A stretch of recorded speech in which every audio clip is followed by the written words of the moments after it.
반갑습니다. 송주준입니다. 오늘 굉장히 좀 중요한 재판 한 가지가 있었습니다. 바로 정경심 교수와 관련된 재판 한 가지가 있었는데요. 이날 재판에는 김경록 PB가 증인으로 출석했습니다. 여러분도 잘 아시는 것처럼 지금 이제 김경록 PB는 이미 선고를 받은 상태입니다. 즉 증거인멸을 했다라고 해서 실형이 이미 선고가 되어 있는 상태죠. 자, 그렇다라고 하면 김경록 PB와 정경심 교수 사이의 관계는 무엇이냐? 바로 정경심 교수가 김경록 PB에게 시켜가지고 증거인멸을 하게 됐다라는 것이거든요. 한마디로 증거인멸을 한 사람은 김경록 PB이지만 그 증거인멸을 시킨 교사한 사람은 정경심 교수라는 것입니다. 일전에 김경록 PB는 유시민의 알릴레오에도 출연했었습니다. 그 당시만 하더라도 유시민 이사장이 굉장히 강력하게 주장을 했었죠. 시간이 지나고 나면 진실이 밝혀질 것이다. 한마디로 김경록 PB가 검찰의 무리한 수사로 인해 가지고 마치 피의자인 것처럼 둔갑되어 있다. 그런 취지로 얘기하지 않았습니까? 자, 그러나 이날 재판에서 김경록 PB는 놀라운 증언을 쏟아냈습니다. 자신이 그런 식의 증거인멸을 하게 된 것은 다른 사람이 아닌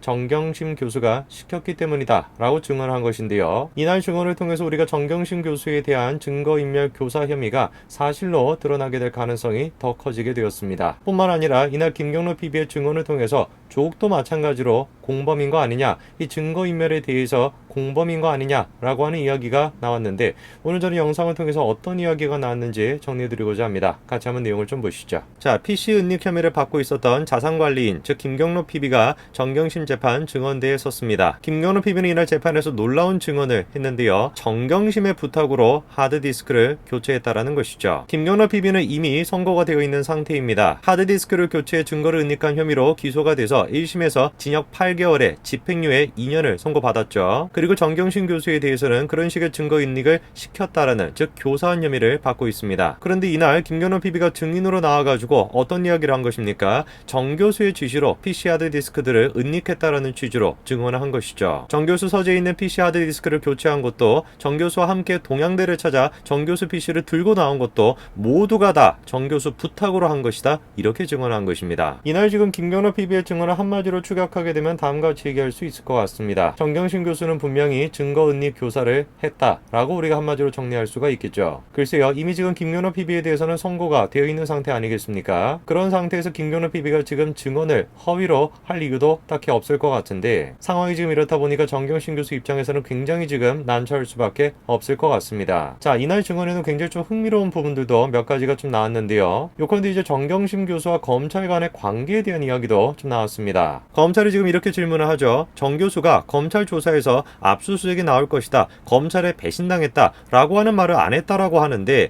증인이 그런 말을 들은 것은 사실이지 않냐 라고 물어보니까 김경록 PB가 네, 저는 그렇게 기억한다, 이렇게 답변을 합니다. 그리고 지금 김경록 PB의 증언에 따르게 되면은 정 교수가 PC 2대가 있는 서재로 안내하고 난 뒤에 검찰에 배신당했다, 압수수색이 들어올 수 있다, 하드디스크를 빼야 한다, 이렇게 말했다라는 것이죠. 정경심 교수는 왜 도대체 당시에 검찰에게 배신당했다라는 말을 했던 것일까요? 배신당했다, 그렇다라고 하면 정경심 교수는 검찰에게 무엇을 기대하고 있던 것일까요? 글쎄요, 당시 조국이 갖고 있던 위상을 생각을 해봤을 때 조국을 통해서 검찰을 좌지우지할 수 있다라고 생각했던 것은 아닐까요? 만약에 이런 식의 지금 얘기가 사실이라고 한다면은 그 지금 장본인들이, 검찰을 쥐락펴락하고자 했던 장본인들이 검찰 개혁을 외치고 있는 꼴이 되다 보니까 얼마나 이게 우스운 꼴이겠습니까? 그리고 또 이날 증언에서는 정경심 교수가 단순하게 김경록 PB에게 증거 은닉을 교사했다라고 하는 차원이 아니라 적극적으로 개입한 거 아니냐라고 생각할 수 있는 부분도 있었습니다. 정경심 씨는 이전에 있던 검찰 조사에서 김경록 씨가 먼저 하드디스크를 빼주겠다라고 이야기를 꺼냈다, 이렇게 주장하지 않았습니까? 그런데 그거에 대해서 김경록 씨가 지금 뭐라고 증언합니까?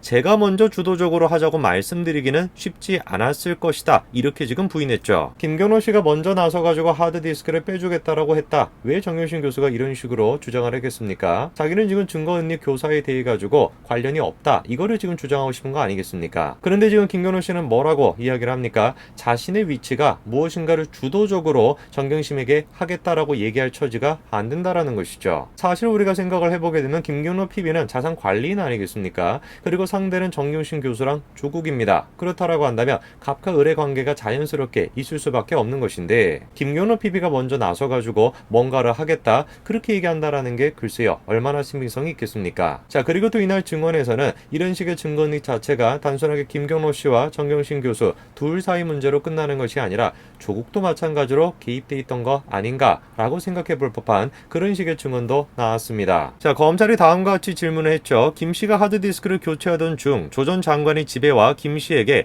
와이프를 도와줘서 고맙다라는 취지로 말한 뒤 침실로 간 사실을 언급을 했습니다. 한마디로 조 전 장관이 하드디스크를 교체하는 걸 알지 않았냐라고 하는 취지의 질문이었던 것이죠. 이에 대해 김 씨가 다음과 같이 답변을 했습니다. 제가 조 전 장관을 만난 여러 번 동안 와이프 도와줘서 고맙다라는 말을 여러 번 들었다라는 것입니다. 뿐만 아니라 김경록 씨는 다음과 같이 또 증언을 합니다. PC 하드디스크를 교체할 때 정경심 교수가 전화통화로 하드디스크 교체에 대해 누군가에게 이야기를 했고 교체 사실을 통화 상대방도 이미 알고 있는 분위기였다. 이렇게 진술을 했거든요. 검찰은 지금 그 전화 상대가 바로 조국이다 라고 생각하고 있습니다. 검찰은 이날 재판에서 하드디스크 교체가 이루어지던 시기에 정 교수가 통화했던 사람이 조 전 장관을 포함한 3명이었다 라고 하는 통화 기록을 제시하고 그중 하드디스크 교체 관련한 통화는 조 전 장관이 유력하다라고 주장했던 것이죠. 검찰이 지금 주장을 하는 것처럼 당시 정경심 교수가 통화했던 상대방이 정말로 조국이라고 한다면은 우리가 조국을 그냥 단순하게 이 사건과 무관하다라고 얘기할 수는 없을 것 같습니다. 오히려 정경심 교수와 마찬가지로 증거 은닉에 대해서 공범이다라고 생각하는 게 타당하겠죠. 글쎄요, 상황이 지금 이렇게 진행이 되다 보니까 조국 교수는 지금 자신과 관련되는 이런 사건들에 대해 가지고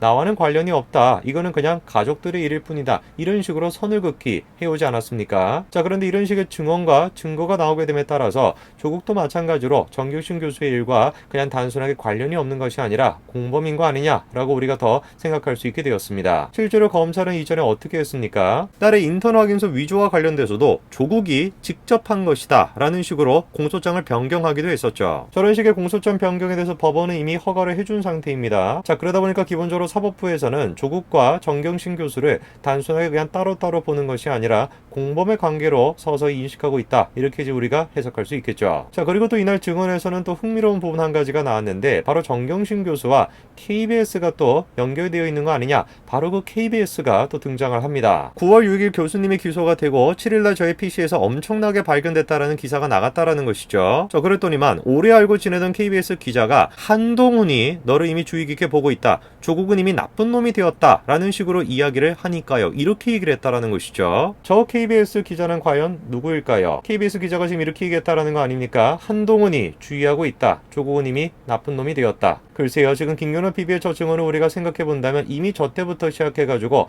검언유착이라고 하는 프레임이 KBS가 주도가 돼서 짜여지고 있던 것은 아닌가, 우리가 이렇게 생각해 볼 수 있을 것 같습니다. 김경록 PB에 대해서 이미 선고가 지금 나와 있는 상태입니다. 이런 상태에서 만약에 허위 증언까지 하게 됨으로써 자신의 형을 더 키울 이유는 굳이 없을 것 같습니다. 한마디로 얘기해서 김경록 PB가 지금 저 증언에서 거짓을 증언할 이유가 딱히 없다라는 것이거든요. 이런 맥락을 우리가 생각을 해봤을 때 김경록 PB의 증언이 사실이라고 한다면은 글쎄요, 정경심 교수와 그리고 조국 간의 관계가 어떻게 될지 우리가 또 주목해 봐야 될 것 같습니다. 그런데 아무래도 상황 자체가 지금 정경심 교수와 조국에게는 좀 유리하게 흘러가는 것 같지는 않아요. 일전에 일단 사법부에서는 기본적으로 조국에 약간 편향돼 있는 듯한 그런 모습들을 보여주지 않았습니까? 정경심 교수에 대해서도 마찬가지였죠. 그런데 그 분위기 자체가 서서히 좀 바뀌고 있는 것 같습니다. 자, 정경심 재판부가 조국에게 페이스북 활동을 자제하라 라고 주의를 줬다라는 것인데요. 어떤 내용인지를 보시게 되니까 조 전 장관이 최근 페이스북을 통해서 뭐라고 또 주장을 한 것입니까? 검찰이 정 교수의 PC에서 발견한 자료를 고려대 압수수색에서 확보한 것처럼 말해서 지 교수를 속이든 기만적 조사를 했다. 이렇게 또 주장을 한 겁니다. 그 주장은 당연히 뭐라는 겁니까? 허위라는 것이죠. 지 교수의 증언을 통해 검사가 고려대에서 압수된 자료가 아니라 우리가 확보한 자료라고 말한 점을 명확하게 알 수 있다라고 하면서 검사가 지 교수에게 허위 사실을 주입했다라는 것은 당연히 뭡니까? 허위라는 것이죠. 아니, 지 교수의 증언을 통해 가지고 다 확인이 되는 사실인데 왜 조국은 저런 식의 뻔히 드러날 만한 그런 식의 거짓말을 했던 것일까요? 뭐 이유가 뻔한 것이겠죠. 자기가 제일 잘 알지 않겠습니까? 상황이 지금 자기한테 불리하게 흘러가고 있다라는 걸 너무나도 잘 알다 보니까 정치질을 해야 되겠죠. 조국은 당시에 저런 식의 주장을 할 때 검사의 실명까지도 공개를 했다라는 것인데 조국이 저런 식으로 실명을 공개하면 어떻게 되겠습니까? 조국을 따르는 다른 사람이 막 나서가지고 그 검사에 대해 가지고 공격을 해야 되지 않겠습니까? 실제로 실명이 거론된 검사가 도를 넘는 인신공격을 받고 있다는 것입니다. 바로 그러한 점에 대해서도 재판부가 지적을 한 것이죠. 조 전 장관이 겪은 상황에서 반론을 할 수가 있지만 법정에서 했던 증언에 대해서는 현재 조서도 나오지 않은 상태다. 어느 부분이 사실이 아니다 주장하는 건 조금 주의할 필요가 있다. 자중할 필요가 있는 것 같다. 이렇게 지적한 것이죠. 저 재판부가 다른 재판부가 아닙니다. 바로 정경심 교수의 재판부입니다. 그렇게나 계속해가지고 정경심 교수 쪽으로 조국 쪽으로 치우쳐져 있다라고 비판을 받았던 그 재판부입니다. 글쎄요, 재판부까지 나서가지고 조국에게 야, 이런 식의 정치질 하지 마라, 자중할 필요가 있다, 이렇게 지금 책망하고 있는 그런 상황인데, 그렇게 알릴레오에서 띄워주고 유시민 이사장이 직접 나서가지고 정경심 교수를 보호해줄 수 있는 그런 인물이다라고 내세웠던 김경록 PB, 그 김경록 PB가 지금 정경심 교수와 조국 교수에게는 굉장히 불리해질 수 있는 그런 증언들을 쏟아냈습니다. 모든 사건이 그렇듯 결국 진실은 가려지지 않고 거짓은 사라지는 것 같습니다. 오늘까지 말씀드리겠습니다. 감사합니다.